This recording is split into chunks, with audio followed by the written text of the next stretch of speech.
Hello, नमस्कार दोस्तों, welcome to study collection channel. आज का टॉपिक है does criminal case FIR affect on career and jobs.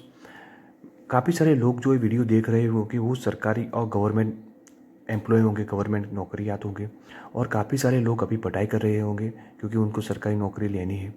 तो ये वीडियो बहुत ही इंटरेस्टिंग होने वाला है क्योंकि आज का टॉपिक रहता है कि क्रिमिनल केस या जो एफआईआर होती है वो आपके करियर पर किस तरह के अफेक्ट करती है, खास करके जो गवर्नमेंट जॉब वाले हैं उनको कैसे वो अफेक्ट कर सकती है। तो let's the discuss this topic. सबसे पहले तो जब भी आप गवर्नमेंट जॉब अचीव करते हो, आपको मिल जाती है, तो आपको सारी अपनी इन्फॉर्मेशन होती है वो गवर्नमेंट को देनी पड़ती है। मतलब आपके पर कितने केस चल रहे हैं, वो सब बातें आपको मतलब गवर्नमेंट को देनी पड़ती है।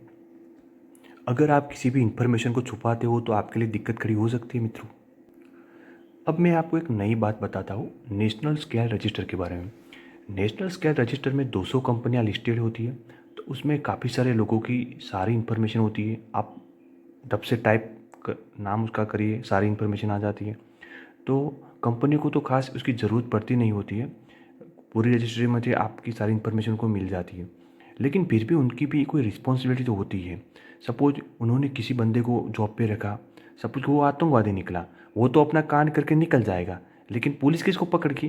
पुलिस तो उसको ही पकड़ेगी ना, जो उसका मालिक है, जो डायरेक्टर है, उसको पकड़ेगी। तो ये मैंने प्राइवेट जॉब की बात की है, तो ये होता है। अब आप बात कर लीजिए 1993 की बॉम्ब ब्लास्ट की, बॉम्बे में जो हुआ था, उसमें क्या हुआ था? जैसे बॉम्ब ब्लास्ट होता तो पुलिस तो काफ़ी सारे लोगों को उठा के ले गई ना। आतंकवादी तो थे जिन्होंने कांड करके चले गए, बाद में भुगतना तो किसको पड़ता है? आम सिविलियन को ही ना। अब हम बात करेंगे कि सरकारी एम्प्लॉय पे उसकी क्या अफेक्ट रहती है। देखो, केसेस टू टाइप्स के होते हैं। एक होता है सिविल केसेस और दूसरा वाला होता है क्रिमिनल केसेस। अच्छा, सिविल केस कौन से होते हैं? सिविल केस में क्या होता है, जैसे कि आपका फैमिली प्रॉब्लम में कोई हो गया, जैसे कि आपने डाइवोर्स लिया।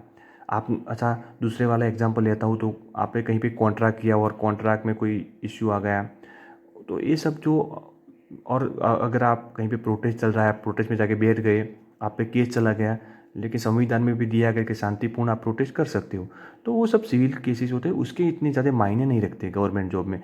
वो आपके होते, वो आपको इतना ज़्यादा दिक्कत वाली बात नहीं है, उसमें आपको कोई सस्पेंड वगैरह की कोई नौबत नहीं आएगी। जबकि दूसरी बात होती है क्रिमिनल केसेस। जैसे कि हो गया मर्डर, आपने किसी का कर दिया, या फिर मर्डर पे चार्ज हो गया आपके पास, सेक्सुअल असोल्ट हो गया, असोल्ट का मतलब हमला, ठीक है, आपने कहीं पे चोरी की, हमला कर दिया कहीं पे, तो वो सब आते हैं क्रिमिनल केसेस। अब क्रिमिनल केस जब भी होगा तो आपको दिक्कत ज़रूर पैदा होगी। अब हम नेक्स्ट स्लाइड में एक केस डिस्कस करते हैं, state of West Bengal versus Nazrul Islam case 2011। अगर आप इस केस को सर्च करके देखोगे तो इस केस में सुप्रीम कोर्ट ने क्या बोला। सुप्रीम कोर्ट ने ये बोला कि अगर किसी बंदे पर क्रिमिनल केस रनिंग है, क्रिमिनल केस चालू है उस पर, तो उसको सरकारी जॉब नहीं मिल सकती। मतलब उसका ये भी दूसरा भी एक पहलू था कि अगर आपने सरकारी जॉब आपने मिल गई है, उसके बाद अगर आप कोई क्रिमिनल केस करते, जैसे आप किसी का मर्डर करते, आपका मतलब है किसी और का, आपको मैं पर्सनली नहीं बोल रहा हूँ, ठीक है, ओके, नो टेंशन। तो किसी बंदे पर अगर क्रिमिनल केस चल रहा है तो फिर वो सरकारी जॉब ले भी नहीं सकता। अगर सरकारी जॉब पे है तो उसको इमीडिएटली सस्पेंड करना होगा। वो सुप्रीम कोर्ट ने इसी केस में डायरेक्शन दी थी। केस का नाम क्या था? State of West Bengal versus Nazrul Islam case 2011। अच्छा, ऐसा सुप्रीम कोर्ट ने क्यों बोला, क्या उसको ज़रूरत पड़ी? देखिए, एक एग्जांपल दे के मैं आपको समझाता हूँ। सपोज के गवर्नमेंट ने किसी बंदे को एक सरकारी जॉब दे दी, और उसके उसके और वो किसी क्रिमिनल केस, जैसे कि उसके मर्डर में वो इन्वॉल्व था, ठीक है। सपोज ले लीजिए कि वो जिला का, डिस्ट्रिक्ट का एसपी बन गया, ठीक है। अब अरे भाई, अगर वो एसपी बन गया है तो क्या होगा, उसके पास इतनी ज़्यादा पावर्स आ जाएगी कि वो जो उसका केस चल रहा है उसको वो डाइल्यूट कर सकता है ना, उसको वो अफेक्ट कर सकता है। तो सरकार ने ये सुप्रीम कोर्ट ने ये माना कि आप वो केस पे ज़्यादा अफेक्ट हो सकती, इसलिए किसी को भी वो गवर्नमेंट जॉब नहीं देनी है, या जो भी कर रहा है उसको इमीडिएट सस्पेंड करना है क्रिमिनल केस में।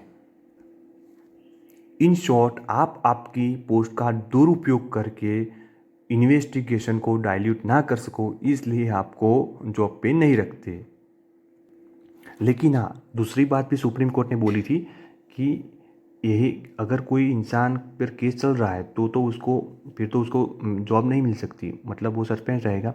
लेकिन जैसे ही वो अगर बाइज्जत बरी हो जाता है ना, वो उसको जस्टिस मिल जाता है ना, तो उसको इमीडिएट आपको सर्विस पे लेना पड़ेगा, ये भी उसने बोला है। तो अगर आप निर्दोष है किसी बात में तो फिर उसको डरने की कोई दिक्कत नहीं है। लेकिन एक दिक्कत यह है कि यार कि हमारी न्यायपालिका में केस बड़े लंबे लंबे साल तक चलते हैं, तो वो आपको बड़ा डिसएडवांटेज रहेगा। चलो इसकी भी एक केस है मेरे पास, तो उसको भी आप डिस्कशन करते हैं। एक बंदा था जम्मू कश्मीर का, वो 1993 जो बॉम्ब ब्लास्ट हुए थे बॉम्बे में, उस वक्त वो जम्मू से दिल्ली आ रहा था शॉल खरीदने के लिए। शॉल तो आप जानते होंगे, तो शॉल खरीदने के लिए आ रहा था। अब उसे कुछ पता नहीं था कहाँ पे बॉम्ब ब्लास्ट हुआ क्या नहीं हुआ। लेकिन अचानक पुलिस आई और उसको पकड़ के जेल में डाल दिया। ठीक है, अब वो तो जेल में ही था, उसको कोई क्रिमिनल केस लागू हो गए। लेकिन आप देखिए ये बात, वो बैठा रहा जेल में 26 साल तक। 26 साल उसने अपने आंखों के सामने से पसार होते हुए देख लिए। ठीक है, और उसकी माँ जब भी उसको पूछती थी बेटा ठीक है ना, तो वो रो नहीं पड़ता था। ठीक है, इस तरह से 26 साल वो जेल में रहा। और 26 साल बाद सुप्रीम कोर्ट ने क्या बोला कि भाई कोई पुख्ता सबूत ही नहीं है। मतलब वो बिल्कुल निर्दोष था, उसने कुछ भी नहीं किया था, और वो बिना बात के 26 साल तक जेल में रहा। तो कभी कभी ये डिसएडवांटेज के तौर पे ऐसे आ जाते हैं केस। लेकिन आपको मैं ये बात बताना चाहता हूँ कि अगर आपने कोई क्रिमिनल केस नहीं इन्वॉल्व नहीं है और आप निर्दोष हैं, तो अगर आप पूरी जानकारी रखते हैं न्यायपालिका की और आपका वकील अगर अच्छा है, तो आपको इतने साल की नौबत तो नहीं आएगी, ये तो गारंटेड है। लेकिन मैंने एक केस क्यों सुना है, मैंने एक केस इसलिए सुना है कि जो लोग अभी पढ़ाई कर रहे हैं, जिसको अभी जॉब सरकारी नौकरी लेनी है, वो अगर ऐसे केस में अगर फंस गए ना, तो आपके तो ये समझ लीजिए कि आपकी तो ज़िंदगी वैसे भी बर्बाद होगी काफ़ी, क्योंकि आपकी लाइफ तो बहुत ज़्यादा अफेक्ट होगी इस तरह से, है ना। तो ये आपको ध्यान में रखने वाली बात है। अब लगे याद, गवर्नमेंट का दूसरा रूल भी सुन लीजिए। गवर्नमेंट का एक और भी रूल है कि अगर आप किसी भी केस में अगर आपको पुलिस कस्टडी, ध्यान से सुनिए दोस्तों, पुलिस कस्टडी, अगर पुलिस कस्टडी आपको 48 आवर की हो जाए ना, 48 घंटे की अगर हो जाए ना, तो फिर भी आप अपनी सरकारी जॉब से टर्मिनेट हो जाते हैं ना। तो आप इसको ध्यान रखें कि कभी इतनी जेल लंबी ना आए आपको, है ना, बेल मिल जाए तुरंत ही।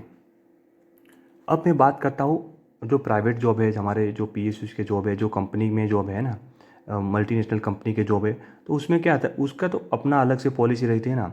सपोज आपने किसी को, मैं आपका मतलब आपको नहीं बोल रहा हूँ, again I will tell you. Okay, तो आपने किसी को जैसे कि ज़्यादा पीट लिया, ठीक है, और आपके ऊपर क्रिमिनल केस दाखिल हुआ है, तो अगर किसी कंपनी की पॉलिसी रहती है ना कि ऐसे बंदे को नहीं लेना, तो वो आपको नहीं लेंगे ना। तो ये बात आपको ध्यान रखें, क्योंकि वो डिपेंड करता है उनकी अपनी पॉलिसी पे, वो उसमें गवर्नमेंट का कोई हस्तक्षेप होता नहीं है। नाउ अब एक क्रिस्टल क्लियर पूरा हो चुका है। सिविल केस अगर आप पे है, क्योंकि सिविल केस तो कैसे होते हैं ना, वो तो चलते रहते हैं, ऐसे ऐसे ऐसे केस आप पे फिर लग सकते हैं ना, उसमें तो कोई दिक्कत वाली नहीं है, आप चलते चलते आपके भर सिविल केस तो हो सकते हैं। सिविल केस की इतनी दिक्कत है नहीं किसी भी जॉब पे, लेकिन क्रिमिनल केस बहुत ही दिक्कत वाला केस हो जाता है। अगर आपके अंदर ये सवाल आता होगा कि अगर कोई झूठी FIR दाखिल कर दे ना, तो क्या होगा, देखो FIR से कुछ नहीं होना, FIR से कुछ होता नहीं है ना, वो आपकी जॉब पे इतना अफेक्ट नहीं होता।